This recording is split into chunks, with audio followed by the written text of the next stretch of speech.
Hello and welcome to your Sun Star Astrology July 2022 forecast for the month.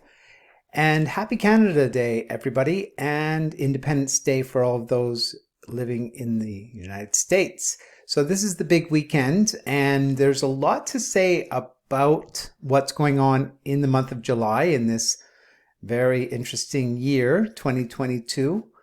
All those numbers of the 222, the number of service, and the moon is symbolic of the number 2, where the sun is number 1. So, but altogether adds to 6, which is a wonderful number on the high side of things in terms of it representing the ideals of good management. 6 really is the number of beauty. When we look at the beauty of nature, we see the number 6 symbolically. All of the splendors of and the shapes of flowers and plants of all kinds, and anything beautiful in nature in its sublime and perfect balance and harmony of color and shape and function, and all of the things that go into making it so wonderful is linked to the number 6. If a person's born with that number as their life path number, it makes them quite responsible, very parental, you might say, and very oriented to good managing and management. So people with strong number 6 tend to be managers, and some of you who have that number will attest to that fact and to a sense of responsibility. So all of us are experiencing it as a global universal number for 2022. And so let's dive in now and look deeper at what's going on here. So the highlight events for July, well, first of all, we're going to start with some for June. The Cancer new moon that occurred on June 28th is still noteworthy because it's the waxing of that moon. And the same is true of summer solstice, actually. We're still, of course, in the early days of the summer season here in the Northern Hemisphere.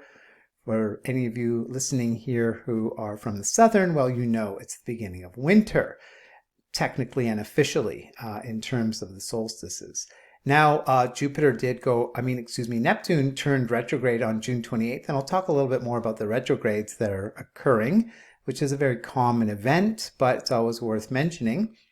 So we come into this month of July on the heels of this new moon in Cancer, and Neptune on the same day turning retrograde. And the big event that occurred already now was Mars in Aries square Pluto in Capricorn, and that was destined to have some ignition effect, some agitation, some squaring off somewhere, wherever that there was destiny to occur in such a way.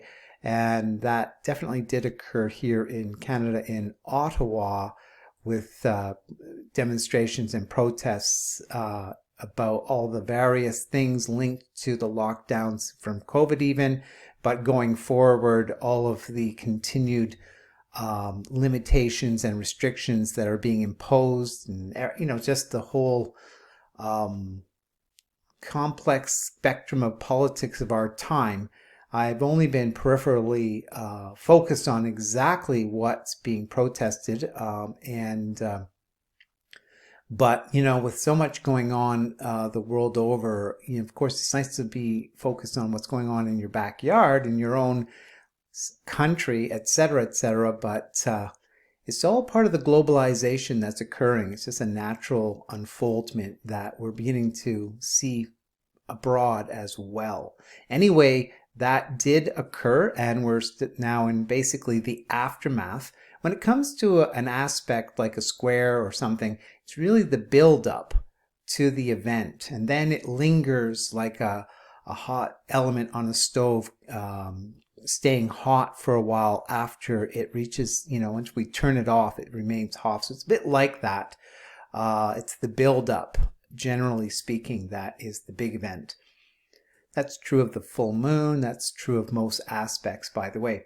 Now, Mars ingress Taurus, that means enters Taurus on July 4th, Independence Day, which is an interesting factor because Mars is actually challenged in Taurus in some ways, but can be seen to be a positive thing in terms of slowing things down on the high side, but also it'll add extra emphasis to the economy. And of course, with how the economy has been, really undergoing a lot of duress, and the whole experience of recession on a global scale is underway, and naturally we want to know why and what's going on, and some people think they know, and there's all kinds of factors going into it. I have been positing for some time that it's a larger it's a synchronicity of a larger reality unfolding for us all, which is the age of Aquarius. So I'll get back into that a little bit more, and I've been writing about it. So those of you who read the horoscopes will realize that I have been talking about it for some months, and elaborated a bit more recently as well, and in next week on July 8th. So watch for that one. For those of you, of course, all of you are subscribers and paid members, so you get the longer one. I hope you do pay some attention to those, just to get a bigger picture view on things and some inspirational insights about the synchronicity, the fact that we live in a conscious universe. That's such an important factor behind my work. There's working with people and wanting to help them and inspire them and empower and guide and so forth, and provide insight, etc., to support their intuitions, your intuitions, and to make good decisions for your life that are authentic and empowering. But it's also the realization that the very fact that astrology works is important to bring attention to as well, because according to our modern science, it shouldn't, but it certainly does. And that's an indication that there's a lot of dogmatic notions out there that, very linear, conclusive, assumptive notions that become the norm, to the extent that people assume that that's reality. And that's a whole other subject. And I did write quite a bit about that as well in the horoscope for July the 15th. So keep an eye out for that one as well. I endeavored to give you some, deeper insights in this holistic model of thinking, or from the perspective of that, to, activate your deeper knowing and intuitions, and to kind of lend to an awakening process that's always a part of what life's about, on a soul level at least. So now, Sun conjunct Mercury in Cancer is a big one on July 16th, and I'll get back to that. Mercury ingress Cancer on the 4th. I mentioned that it's the same day that Mars ingresses Taurus, so two planets, Mars and Mercury, enter different signs on the same day, which is interesting all on its own. And then Mercury, it's a Sun conjunct Mercury in Cancer, which is an interesting little perspective, which I'll share more about. Venus ingress Cancer on the 17th, Mercury into Leo on the 19th. There's a lot of the fast moving close planets, relatively speaking, enter new signs quite often, so it's not that profound, but it's interesting, and it definitely manifests as subtle shifts in our perceptions and orientations, but you have to be paying attention to really know how they are and what they kind of more or less mean, and then it has to be addressed on a more subjective level. Here we're looking at it a little bit more objectively, more generically. So that's the whole reason why. It's kind of like the weather, and as opposed to our own personal experiences and plans, etc. Chiron turns retrograde on July 19th as well. Sun enters Leo on July 22nd. Mayan Dream Spell New Year occurs on the 26th every year. So that means that we have this kind of 3-day process where the previous year's cycle ends on the 24th. The 25th is known as the day out of time in that system. So it's kind of like on that specific day. And it does have a Mayan sun that does occur on that day, but specifically it is considered it's hard to explain when you talk about the day out of time. Technically, it's because 13 times 28, which is the basic number of the days of the moon cycle, equal 364. So the system is a lunar calendar system, where Western astrology, by the way, is a solar, but it includes the lunar. And it's not about better or worse, it's just different, and it should be understood that way. So most importantly, though, the Mayan New Year occurs on July 26th, and it's what's called the red self-existing moon, and that provides an overview theme for the entire year, which I'll elaborate upon briefly in a few minutes. There's another Cazimi new moon on the July 28th, exactly 1 month after the June 28th Cazimi new moon as well. Cazimi just means that the moon is furthest away from the Earth in its cycle, and it's a new moon. And so Cazimi generally means this in the heart of the sun. So the moon would be appearing in the center of the sun like a bullseye on the dartboard.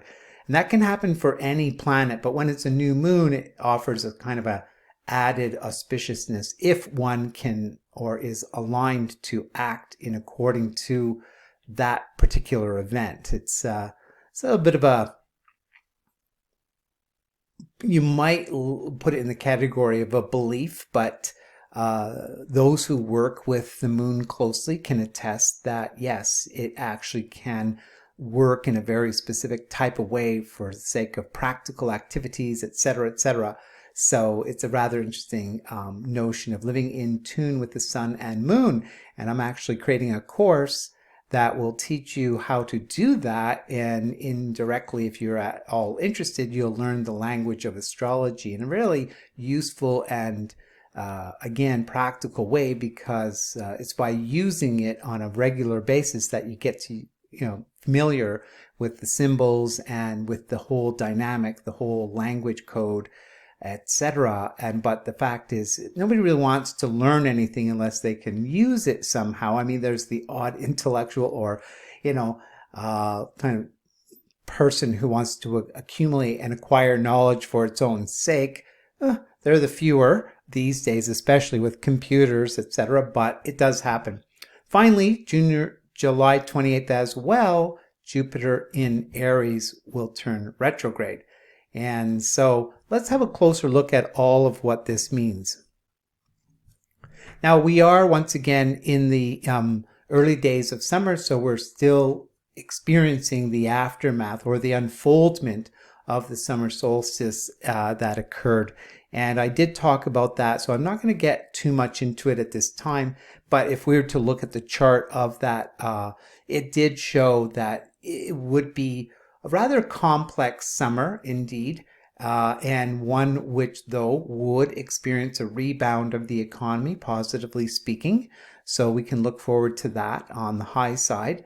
And but it's still a reality that we're dealing with the previous solar eclipse, which was quite violent, and we sure did experience a lot of violence very much on the heels of it and very in close proximity to that eclipse.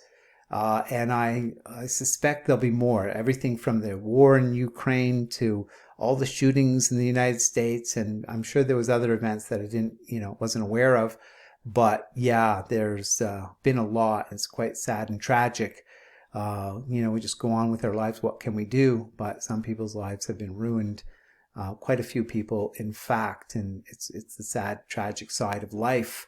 But going forward, I was happy to notice that the next solar eclipse is positioned against the backdrop of the fixed stars, which are much more positive. So that's promising, something to be hopeful for in terms of all of this tragedy, I think is the basic word, although one could use others to recognize we've gone through a lot, and it's been a real difficult time for a lot of people over these past 2.5 years, and but perhaps we're beginning to see the greener grass. So the summer solstice chart showed that. Now this was the chart in the Mayan perspective of summer solstice, and the white galactic wizard Presenting a little poem I harmonize in order to enchant, modeling receptivity, I seal the output of timelessness. With the galactic tone of integrity, I'm guided by the power of endlessness.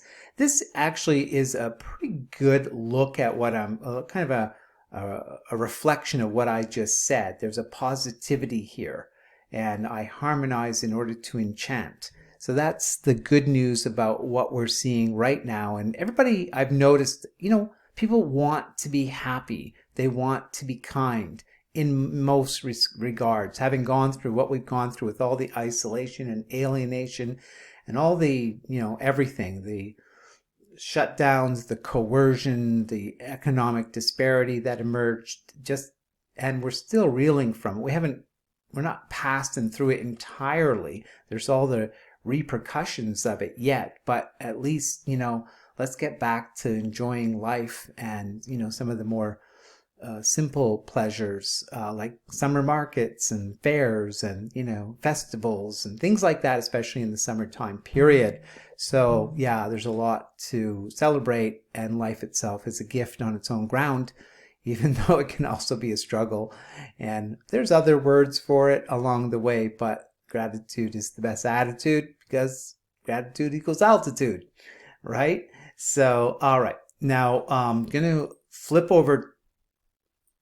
So that Cancer new moon is just a brief reflection that we're still in the early days of the waxing of that new moon. So here we go, and it was once again a Cazimi, and I mentioned there was 2 in a row. How wonderful. So there's the kind of a depiction of how it would look.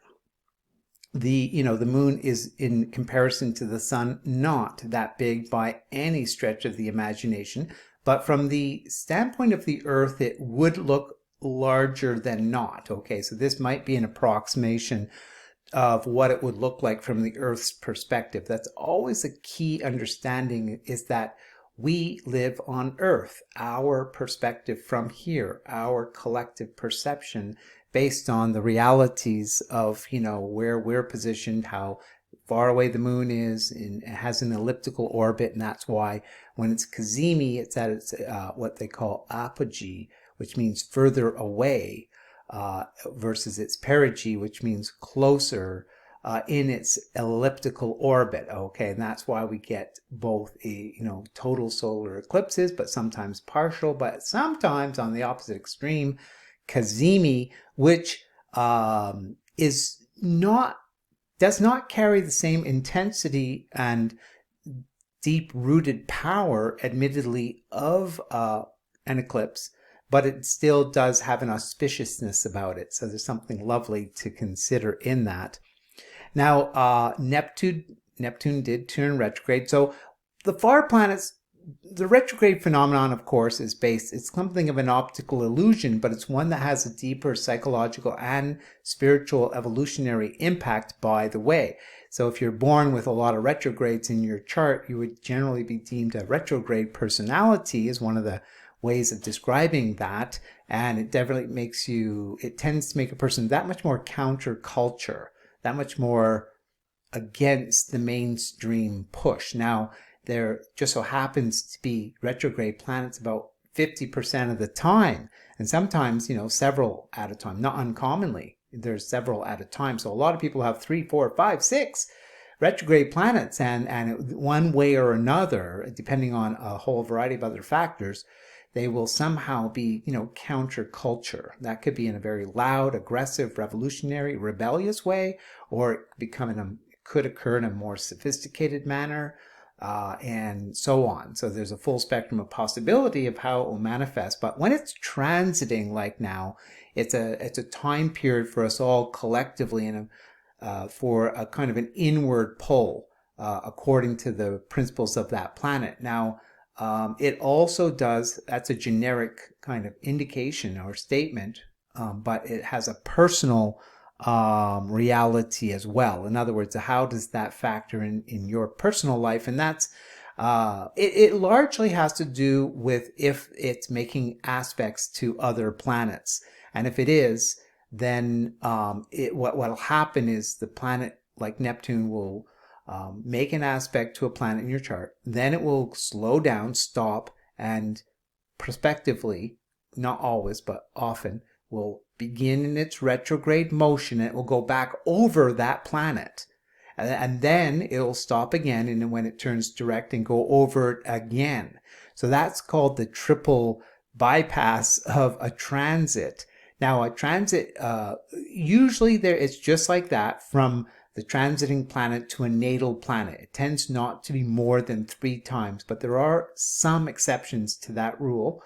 And also when planets are in transit generally, and they're both in aspect to each other, it can go into 7 and 8 aspects, like when Uranus and Pluto formed their square recently and a couple of years ago. But anyway, the point is that it's mostly a question of where is Neptune in your chart, and did it in fact go over a planet, and now is it going back over it in retrograde, and then it will go over it again. It tends, the first pass tends to be an awakening, the second is the deepening when it's retrograde, and the third is the resolution of the issue. And Neptune has a dissolving effect, so that can be positive or negative. You know, like if you could lose weight, and you might be happy about that through such an aspect, but you can also lose somebody special, or you could certain involvement or a certain type of focus or certain engagement, etc., might sort of go through a disintegration process. So it's all relative to the whole thing. Now, when we study retrogrades, it's a real thing of astronomical proportion. So I'm not going to get into it at all too much, but from the standpoint of the sun, like this, there are no such things as retrogrades. But remember, we don't live on the sun. So when we look at this chart right here, it's as though we're in a spaceship looking at the solar system, right? So it's not, this is only an experience nobody has ever had, what we're seeing right here. Nobody, has been, no human that we know of. Perhaps maybe an advanced astral traveler has perhaps been to such a position. They would be the very advanced of those types of people, those mystics, those shamans. But generally, yeah, this is just a depiction of what it kind of would be represented. Of course, they wouldn't show such lines. So these depictions are models, of course. The main thing to understand, though, is we can kind of step out, but we'd have to be in a spaceship, because our planet Earth is kind of one of these real close in there. But the optical illusion, of course, is that all the planets are going around us. And that's the whole thing. Now, this is, the image here is just meant to depict that here we are standing on terra firma, hopefully firm being, the ground of the earth itself. And there's the sun, right? We are experiencing existence and reality, the cosmos, however you want to describe it, life, as though we on the planet Earth are the center of it.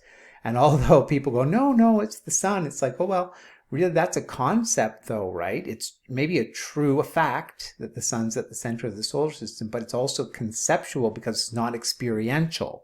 That's a real little mind bender, but one I've mentioned many times, and everybody who's into understanding and appreciating geocentrism knows that. So geocentrism doesn't negate the fact that the sun's at the center of the solar system. No. But it does affirm that it's a concept on the basis of experiential reality. And that can't be underestimated. Okay, so it's just a purely linear conceptual notion from the standpoint of our actual experience, to place the sun at the center of the solar system. So it's a paradox for our mind. And, so it's important. So very linear people will go blue in their face telling you the sun's at the center of the solar system, but, they don't want to, their ears will kind of curl up if you start saying, yeah, but it's not something you've ever experienced, right? They don't want to know that almost. It's very kind of selective, not uncommonly. So yeah, we are experiencing it from that perspective.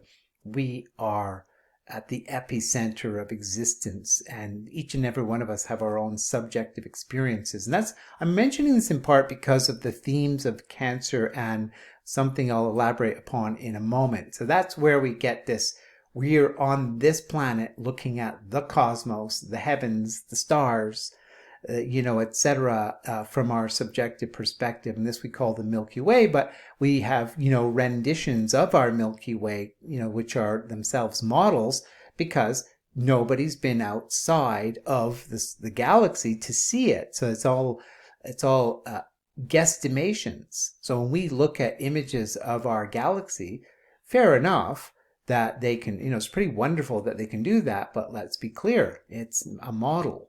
It can't be actually factually done because you can't take a picture, right? So it's all kinds of little twists of irony and paradox that come to the fore with this kind of thinking. It's kind of the very reason why when we see planets in the sky, we're seeing them from the Earth, right? And they're going around us. And so that's the whole argument. So it's not a rejection of the realization of the solar system having the sun at the center, but it's a assertion of experiential perceptual reality, both individually and collectively, by the way, and that's what astrology is based upon. And by the way, so if you kind of get talked out of that experiential reality, well, you're artificially removing the observer from the experiment, for one.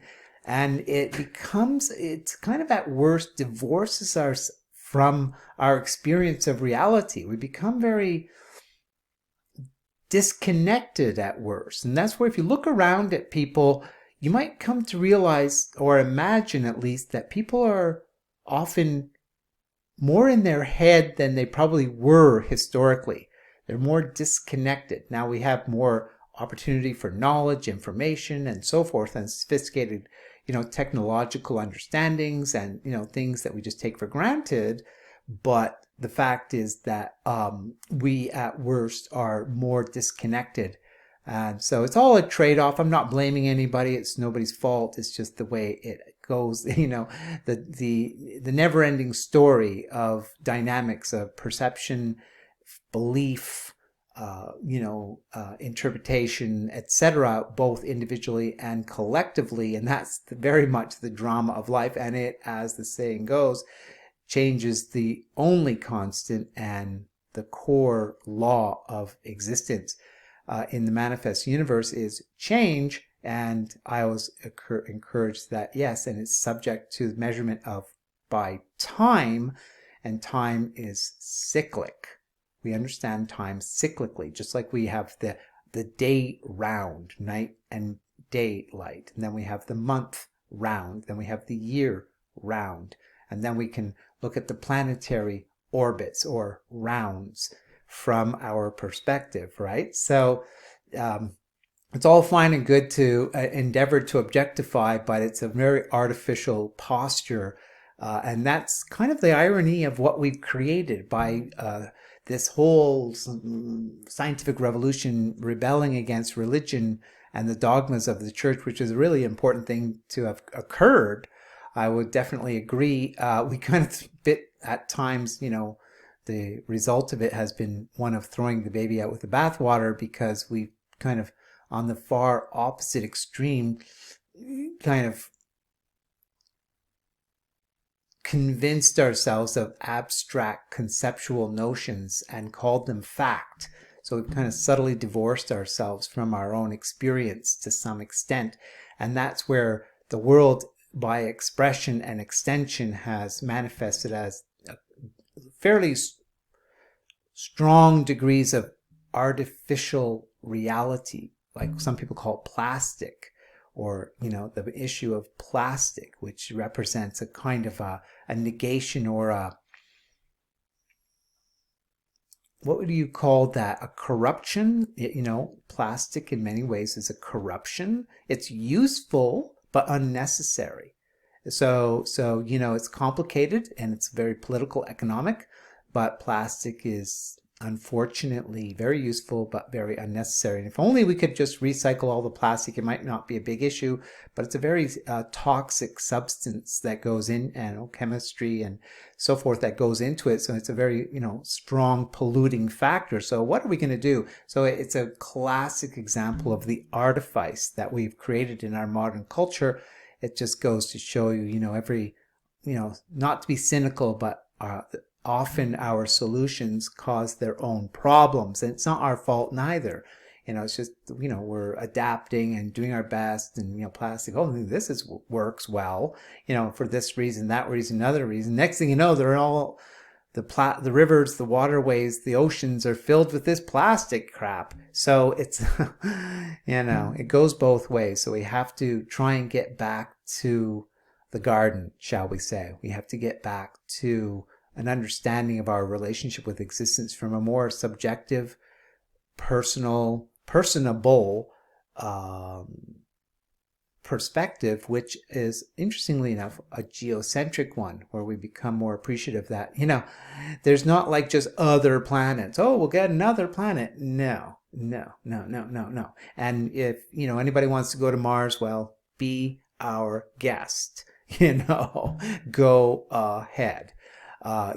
Because, you're going to live in a fish tank, kind of a bowl, inverted, upside down, a dome, something, but there'll be no, it'll be controlled. It'll be Big Brother to the nth degree. No privacy, no flow, no nothing. I just don't, astrologically, I think we're meant to be here on this planet. And, even notions of, Star Trek and Star Wars and all the sci-fi movies, the notion of getting out of this solar system, no, there is no getting out of the solar system, not unless we can travel interdimensionally. By the way, now I'm not a physicist, but go and do your own studies. If you really get close to how the solar system is constructed, it's so large that there is no way we could even travel out of it fast enough. By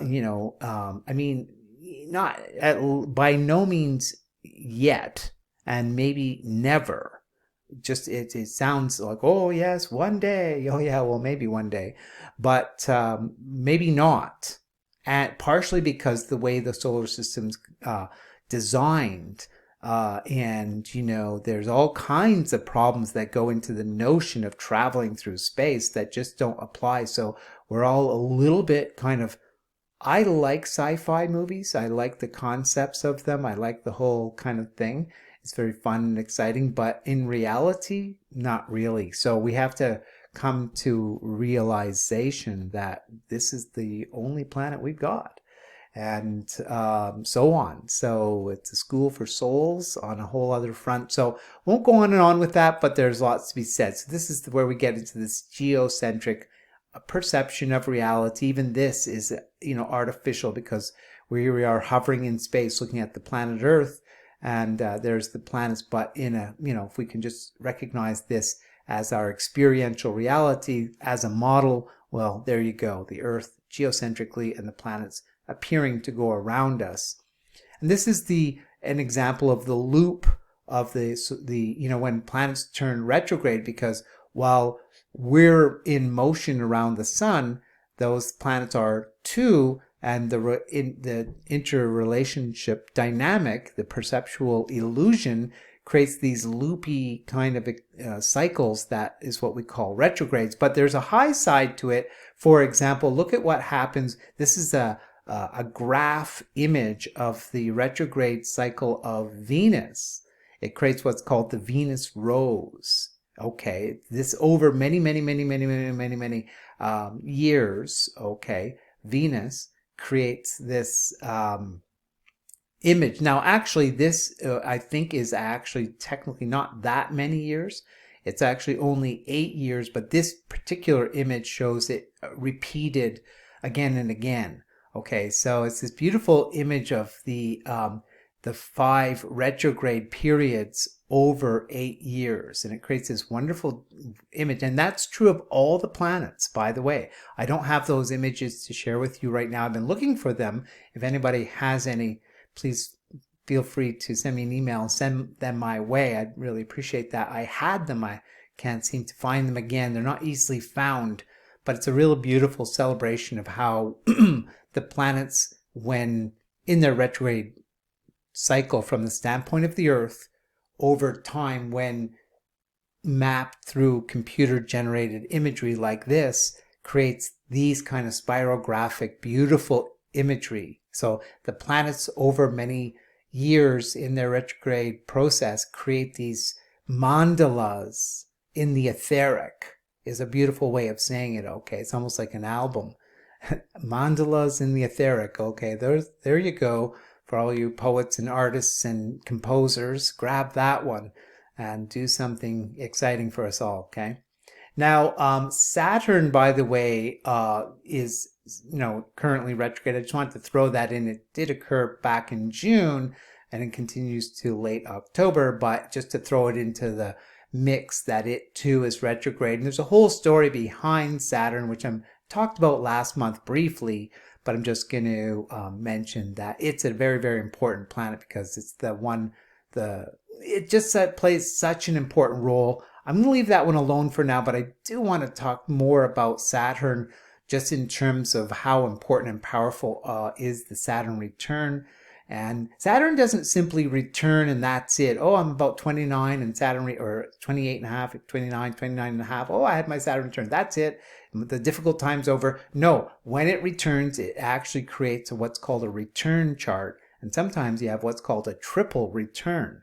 So the triple return means if you have a single return of Saturn, whether you're 29 and a half or 59 or, those two are the significant ages in our life, you'll have this whole long period of one reflected by this one Saturn return chart.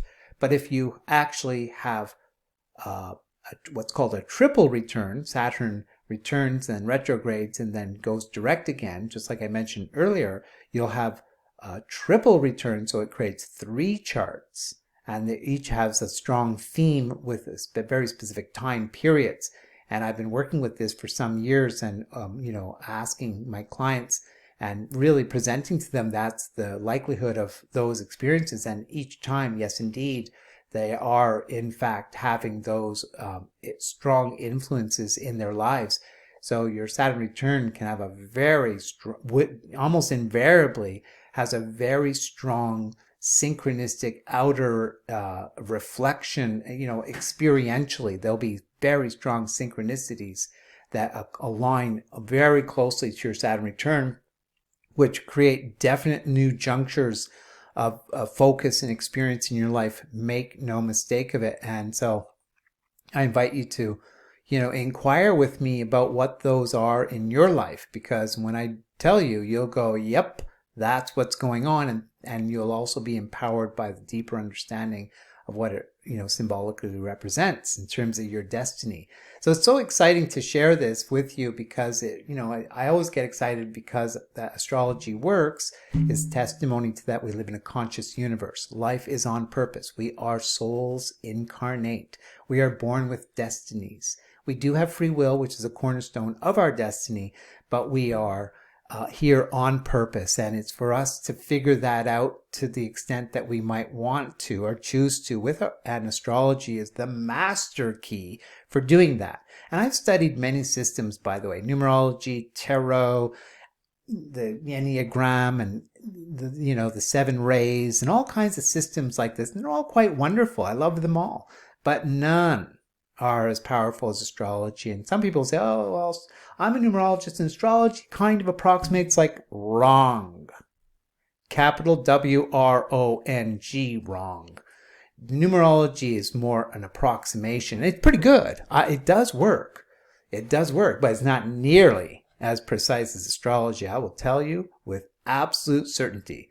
But I do work with numerology, and I definitely appreciate the tarot and the Enneagram, and they definitely are all useful tools, okay?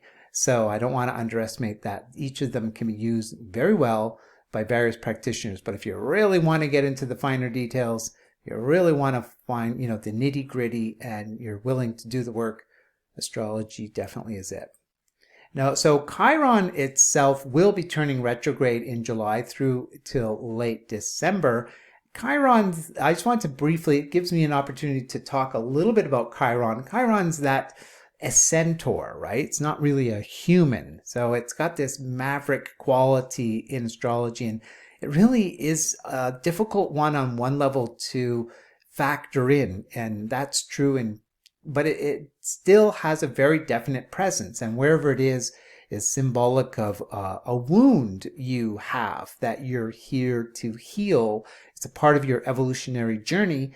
The irony and paradox of Chiron in terms of that wound, by the way, is that the best way to heal the wound is to endeavor to heal others of that wound. Now, I realize not everybody's born to be a healer. Sometimes people have it and they fix things, or they're repair oriented. So it's not a given that everybody will do that, but it is definitely woven into an orientation of a healing type of journey in your life, one way or another. And so it's interesting to decipher, where it is in your birth chart. But currently it's in Aries, and what it's meant to be doing is reminding us all that it's focused upon healing our sense of be here now and be authentic. And so that's what's, underway is if you look at the world, there's a ton of inauthenticity at worst. Now it's a kind of might be deemed a judgmental statement, but once again, we've sort of been divorced from ourselves. So we've become a bit artificial. And so Chiron in Aries is trying to bring us back closer in touch with what the term authenticity is very much one linked to Aries. So Chiron is endeavoring in its process, in its destined way at this time to lead us to focus and heal our sense of authenticity. So Jupiter will also turn retrograde on July 28th, that very same day of the Cazimi new moon in Leo. So what's kind of interesting, because on the very Cazimi new moon of Cancer on the 28th of June, Neptune turned retrograde, and exactly 1 month later in the solar calendar, Jupiter will turn retrograde. And so that's interesting, because Jupiter and Neptune, first of all, have a very close type of relationship, being the Jupiter very much being like the planet of the visionary, the seer, the philosopher, whereas Neptune is the planet of the mystic, of the relative illusion of life, and also of the notion of the spiritual divine factor pervading everything in existence. That's the mystic's understanding. The mystic lives in a state of communion with existence. So all of you here may have a touch of mysticism going on in you, but either by choice or destiny, you can increase that by developing an increasingly deeper appreciation of your intrinsic communion with life, with existence. So now Jupiter turning retrograde has, because it itself is in Aries, so it's in its retrograde, it's going to activate a counterculture, individuated, sort of rebellious posture regarding sort of mainstream social mandates or pressures. So it stands to activate a kind of a rebellious pushback, and that's true with Chiron in Aries as well. People, I think, will start, as they already have, to question things more and to become less willing to just be, pushed around by even government authorities. There's a lot of people who just want to trust government as a matter of course, but we should be aware that governments throughout history have caused more death and suffering than any other single body. It's ironic, because governments are supposed to protect us and, just be the servants of the people. But of course, what happens is tyranny steps in, and the government uses its power and authority wrongly. It is no longer there to serve the people, but to control the people. And this is the classic issue of, that's a very Saturnian principle, by the way. Saturn is more like the rules and the regulations and the laws and the restrictions and the barriers, which is not a bad thing, but we have to counterbalance it with both Jupiter, which is more visionary, philosophical, ethical, justice and truth oriented. And on the other hand, Uranus, which is the revolutionary rebel that wants to break down the walls of restriction. And this is always going to occur. It always has occurred. So it's just a question of when. So tyranny will rise, and then revolution will rise to meet it and challenge it. And so it's a never-ending story. There is no final utopia. There is no final last war. Such thinking is immature. It's a bit unfortunate that just this ongoing kind of dynamic, but that's why it's helpful to look at the world, our planet, as a school for souls. This technically on a soul level is not home, but on a personal embodiment level, it is home. So it's another catch-22 kind of paradox, irony, if you like, that we have to, acknowledge that we live on this planet in our embodied state. So it's home, but in our truest, deepest, divine source nature, this is not home. So you have to balance the two out. And but the main thing is, we're each quite temporary in our embodiment, and there's this notion of, okay, we want to create a transhumanist kind of merge the biological aspect of our existence, our biology, with synthetic carbon machine. Like there's this whole movement, let's merge humanity with machines, then we can travel through space. It's like okay, sounds good. Can't say I shouldn't kind of take a position and say that we shouldn't think of that at all. But if you really get close to that kind of thinking, it's like desperate, and it's very gee whiz and kind of very infantile at worst. It's a very kind of wishful and fantastical. It's very sci-fi. It's very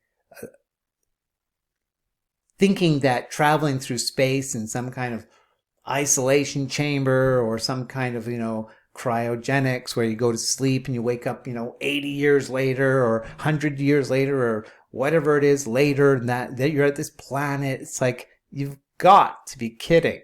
But that's sci-fi, right? And it's kind of fun in the movies. But in reality, come on, I'll be one of the brave ones. And I've seen movies where they show that people go through psychological breakdown. And I'll tell you one last little consideration here.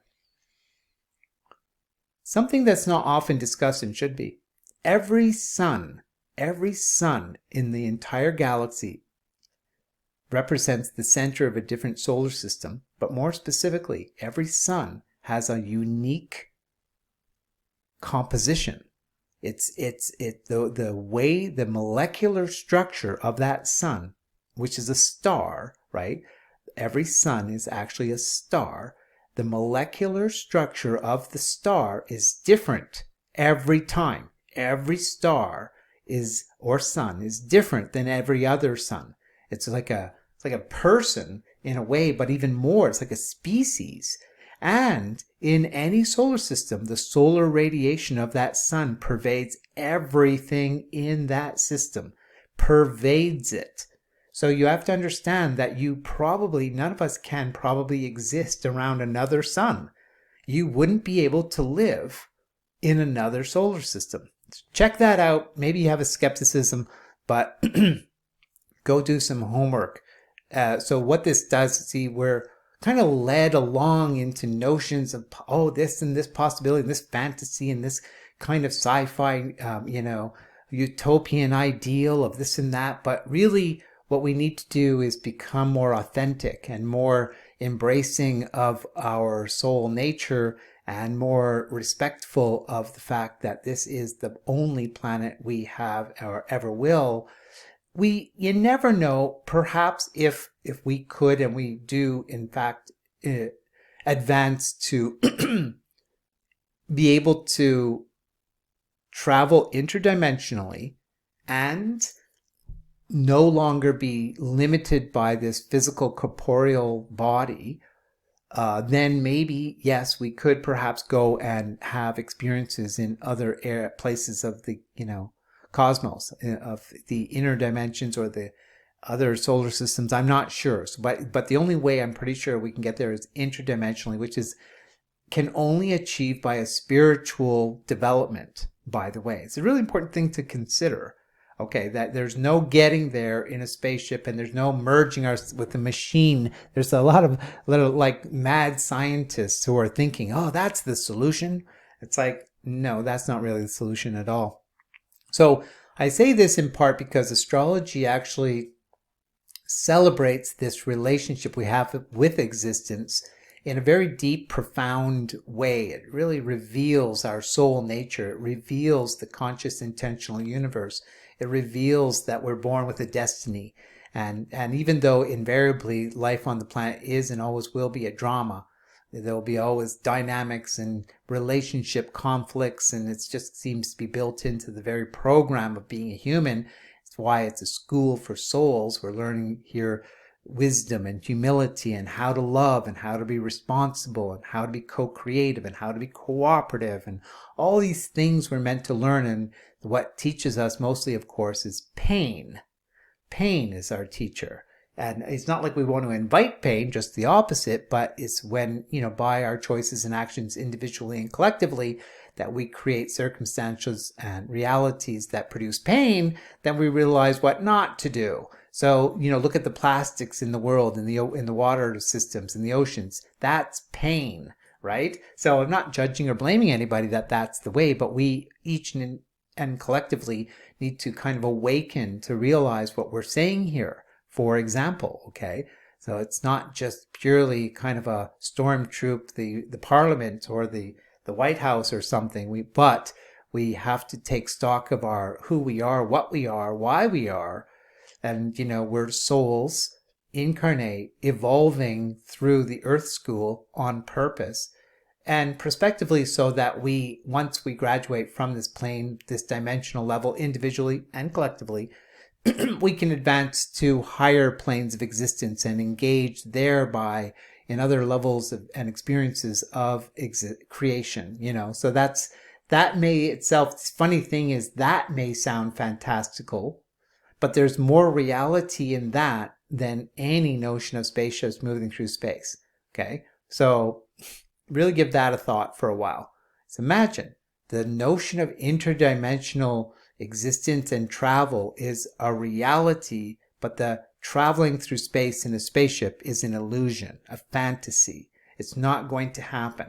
So unless somehow the vibrational frequency in the interdimensional physics, if we were in a higher dimension, the physics might be different, then the possibilities exist. And by the way, a little aside, that's also probably how pyramids were built when we were in a different dimension. Remember the fall? We fell. We were in a different higher vibrational frequency, a different higher dimensional layer. And then maybe perhaps we did our ancestral, high cultures, Atlantis and so forth. We might have had the technology and the capacity to build pyramids, but as it is, we can't now. So we've fallen into density is the theory. Anyway, there you go. How do you like that for a bunch of little thoughts to play with and give your mind something to chew on? Now, David versus Goliath is this Mars in Aries square Pluto in Capricorn. That did occur on July 1st. So we've already kind of, in fact, that did happen. There was a lot of conflict there in Ottawa in particular. So it really took a real front center stage for humanity, but it was also probably occurring elsewhere. It just depends on what you're focused on, but it did occur in terms of North America here in Ottawa, Ontario. And I haven't really looked at all what went down, but a lot did go down and there was a lot of preparation. It was probably understandable that there was. Now so that was Mars in square to Pluto. The synchronicity of that event definitely right on cue happened right on Canada Day, which was, not a terribly exciting Canada Day here. I don't know how it was there. It was a bit of a dud at worst, and that's too bad. But also, moreover, it was, fraught with, stress and violence and conflict, etc. And that's exactly what the Mars-Pluto square suggests. On the high side, going back to it, David here represents the individual standing up against Goliath, the Pluto in Capricorn, the big power here. But David says, oh yeah, well, I'm not just going to take it. I'm not going to just stand by and be frightened and intimidated by tyranny. And, where's the democracy? Where's, all these decisions, all this lying, all this corruption? What's really going on? And that's what I mean about the authentic Chiron in Aries healing, the Jupiter in Aries retrograde. See? So we have not seen the end of this yet. This David and Goliath kind of theme will continue pretty much all summer, I will venture. And maybe till next, maybe because what happened right on our country's birthday, it therefore occurred right on Canada's solar return chart. So the solar return is a chart cast for the moment the sun returns to the place it was at the day of its birth, and we're talking about the birth of a country. So we're talking about, yeah, exactly that. That's interesting, isn't it? So Mars in Taurus on July 4th to August 20th. So that's interesting. So Mars enters Taurus on Independence Day in the United States, and it takes quite a while, almost good month and a half there and a little bit more for it to go through Taurus, which I think will increase people's push to rebound from the economic hardships that we've experienced. And so positively speaking, we should experience some of that. But the downside is Uranus in Taurus as well. And that is creating unpredictability. And that's where synchronistically we're experiencing the ups and downs economically with the gas prices, food prices, with, the crypto going berserk, etc. And, it's very, very unstable. So Mars, as it approaches Uranus in Taurus over the course of that period, will have a definite shaking, quaking effect. So, Uranus is, when Mars conjuncts with Uranus, it kind of activates its, power that much more. It combines to create a very dynamic revolutionary force. So one way or another, we're going to experience that, and all being well, it'll be a pushback rebound. So things settle down a little bit, because as it is, it's, quite serious for people. Some certainly more than others, but it's definitely, complicated times that way. So yeah, this is the Uranus and Taurus economic earthquake principle that I'm hinting at. Now, Mercury ingress Cancer July 4th, Sun conjunct Mercury in Cancer July 16th. What we're talking about is the subjectivity principle that Cancer, the most subjective sign in the zodiac, represents. On the high side, Cancer is the sign of, empathy and nurturing and mothering and caretaking and nursing, and food and, all of the ancestry. So it's not, when we say subjectivity, let's not think of that as negative. In fact, our subjectivity is what makes us who we are. Again, I mentioned the notion of objectivity that emerged with science is a grand illusion. There is no objectivity. There is none. There is only subjective. You can have objective facts like, oh, this is 2 + 2 = 4, but it's your subjective experience of those facts that is the bottom line.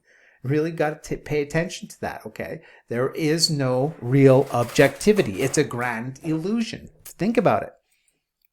So Mercury and the Sun conjunction in Cancer is that. And I'm writing about that in my horoscope. Watch for that on the horoscope for the 15th in particular. And I bring a little of attention to that whole theme.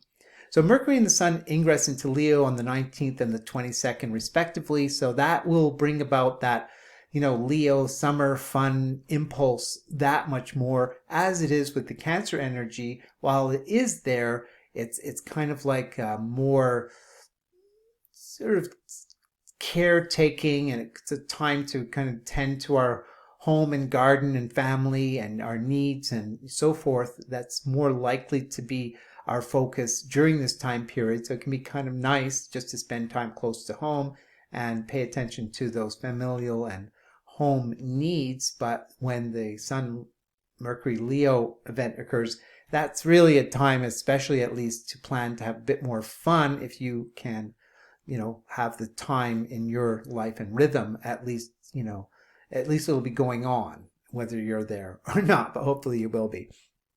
Now, I did want to mention briefly again about the Mayan dream spell. I like the Mayan dream spell. It's partially because it's a new construct. Some very dogmatic types of people who are very, very deeply committed to the long count of the Mayan calendar, which is, I'm not suggesting it's not great, but it's a little bit like sidereal astrology versus tropical.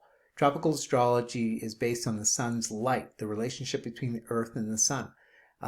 All other systems of astrology are lunar, and they actually also plug into the constellational background.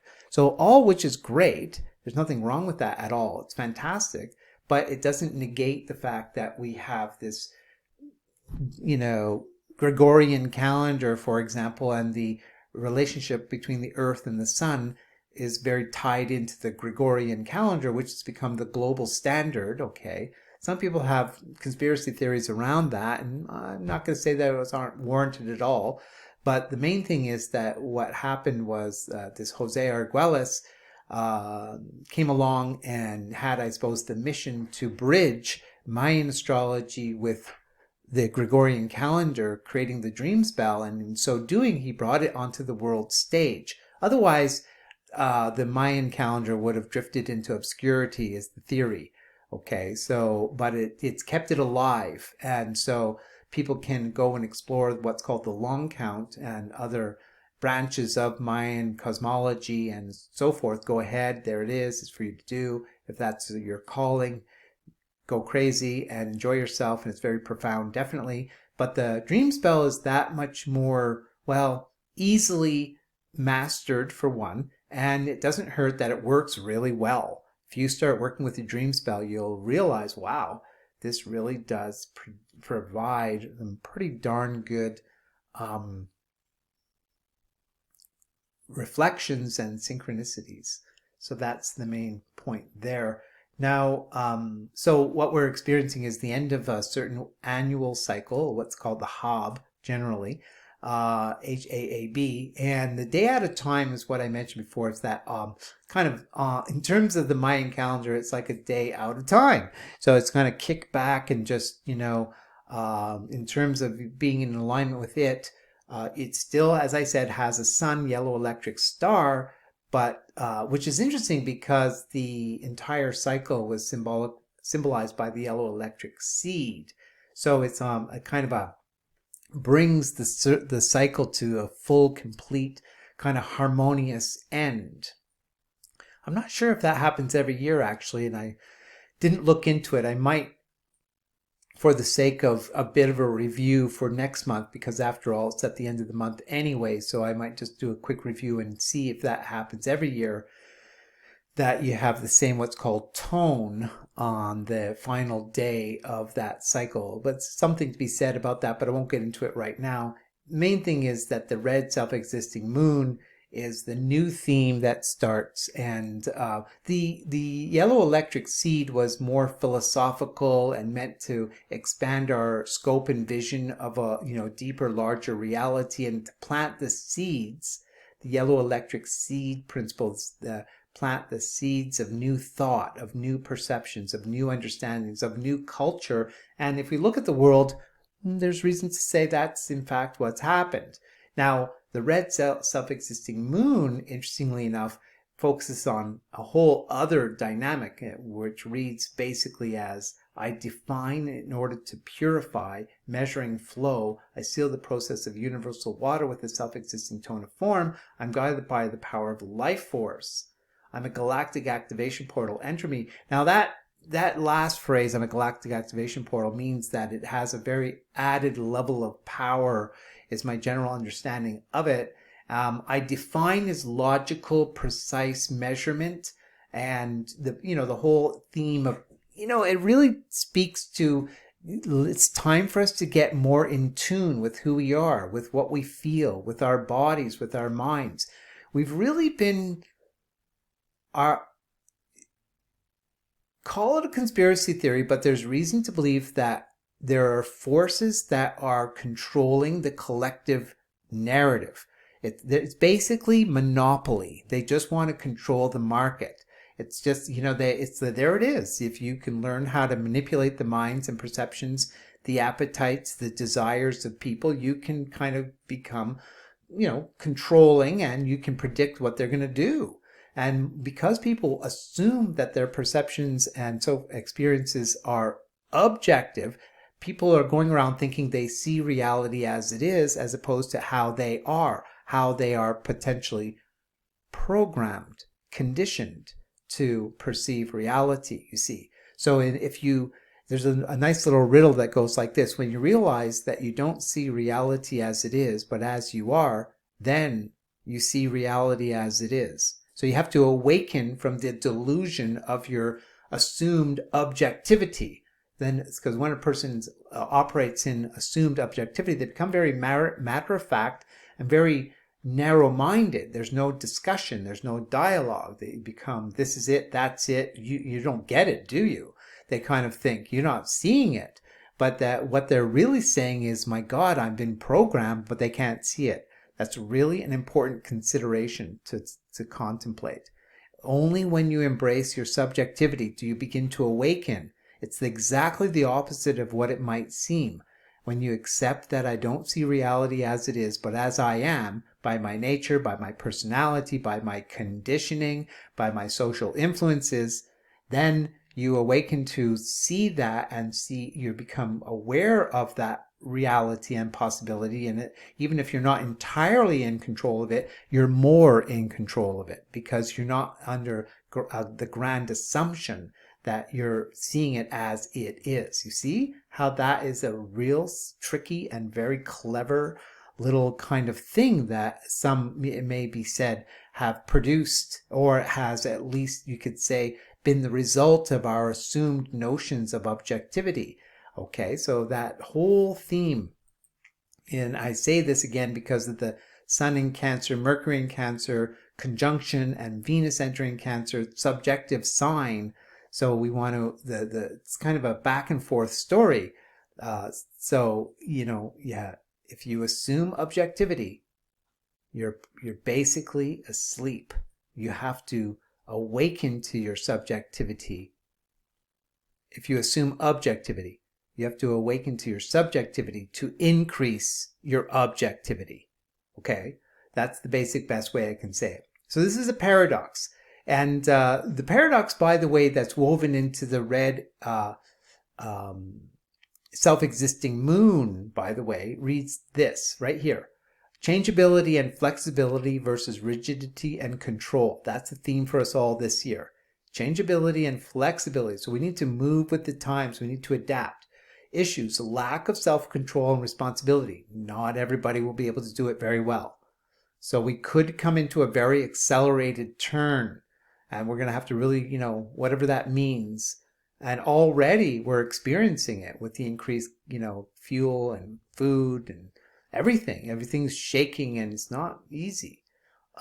Then responses generally are to be consistent, persistent, and intelligently responsive, which in a nutshell means adapt. So, okay, so there we go. And again, the month of July ends on a Cazimi new moon in Leo.